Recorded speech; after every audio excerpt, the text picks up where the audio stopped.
Caraca, velho, eu tô assistindo Vingadores aqui. Velho, meu Deus, cara. Stan Lee é um esquerdista nato. Eu tava falando ontem nos meus canais que o Thanos ele representa o Adolf Hitler, né? E eu vivo comentando aqui que o Adolf Hitler parece que é uma brincadeira até satânica, porque a Bíblia fala que a mulher de Israel ia sair do ermo, né? Quando ela saísse do ermo, Satanás já seria jogado na terra. A Bíblia fala que Satanás ia abrir a mente da humanidade, né? E como fala, e a gente ia tentar causar a perfeita imperfeição. A gente ia tentar fazer o fogo descer do céu em modo de vista aos olhos dos homens, segundo esse sistema de coisas. Existe esse texto para completar essa questão aqui, né? Daniel fala sobre a queda de Satanás, Revelação fala sobre a queda de Satanás e diabo, e Daniel fala sobre a volta da mulher do ermo. Tá um pouquinho chato, me desculpa. Vamos entrar aqui na questão aqui. Eu tô assistindo o Vingador, como eu disse, é uma porcaria. Mas a parte final dos Vingadores é emocionante. Vou dar spoiler. É emocionante. Se você não quiser ver, não veja. Thanos derrota o Thor. O Thor tá super estranho. Parece que ele tá com um problema na cabeça que ele enlouqueceu, né? E etc. E tipo, cara, o Thor foi o meme mais engraçado do filme, vamos dizer assim, né? Engraçado do começo ao final da história. Mas eu não sabia que Thor ele tinha uma personalidade do moleque, e a perca dele foi tanta que a personalidade do moleque dele morreu. Aí o Thor cai, né? Quando o Thanos ele põe um machado no peito do Thor lá pra matar.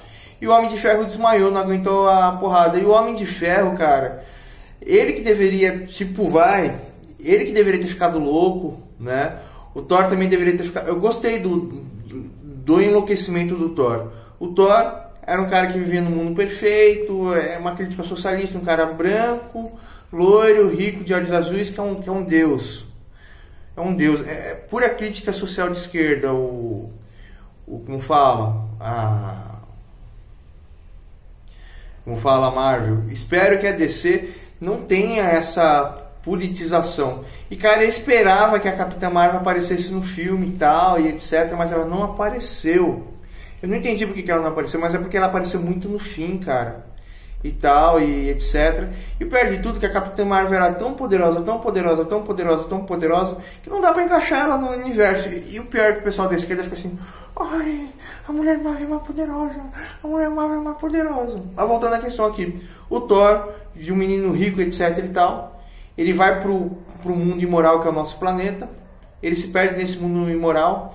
Ele não tem poder para salvar o mundo dele. Ele descobre que o pai dele o império do pai dele foi construído por sangue e morte, uma crítica à escravização e aos europeus, né?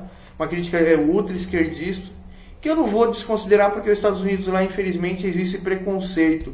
Mas eu tô querendo fazer até uma live daqui a pouco aqui, perguntando se a escravidão de ontem, ela está servindo hoje. Porque a escravidão é o seguinte: os Mormons falaram que nós, negros, ou nós, descendentes de negros, somos descendentes de Caim, nós somos amaldiçoados, nós somos descendentes de Caim, mas Caim não teve nenhuma geração. Esse foi o motivo de escravizar as pessoas, não em nome de Deus ou da Bíblia, mas em nome do egoísmo dos indivíduos. E o povo da África é um povo super equilibrado, vamos dizer assim, né?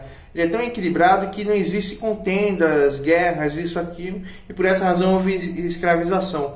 Mas hoje o povo da África lá houve uma modificação, a radicalização. Eu não sei quais são os países da África que estão em guerra, etc e tal. E aí o Thor, cara, ele é um cara que perdeu tudo. É um cara derrotado, é um cara fracassado, etc e tal. E ele ficou totalmente desequilibrado por isso, né? Mas eu acredito que esse desequilíbrio é porque ele era moleque, ele não sabe lidar com as coisas, ele está tendo um comportamento muito impossível, mas esse desequilíbrio foi o estopim de ele não conseguir lidar com as coisas, ele se tornou um cara problemático, mas não é um cara totalmente louco. E o Homem de Ferro, na história, pô, cara, mas a primeira história do Homem de Ferro foi o máximo, a segunda foi interessante, a terceira foi interessante, e eles não souberam trabalhar direito no Homem de Ferro, né? Mas na narrativa da história, o Homem de Ferro ele vai evoluindo, tanto que a determinação dele faz ele ser maior e melhor que o Thanos, né? E faz com que ele no final mostre que ele realmente é pró-vida, né? É diferente do Thanos, que representa o nazismo. E voltando à questão aqui do nazismo, Adolf Hitler, ele é judeu, ele é filho de judeu por parte de mãe e de pai, tem sangue negro, né? Ele odiava o sangue dele, eu odiava o povo dele e a cultura dele, o meu povo e a minha cultura, que eu amo, né? Porque ele foi humilhado, ele não tinha perspectiva nenhuma de vida, e ele se radicalizou, né?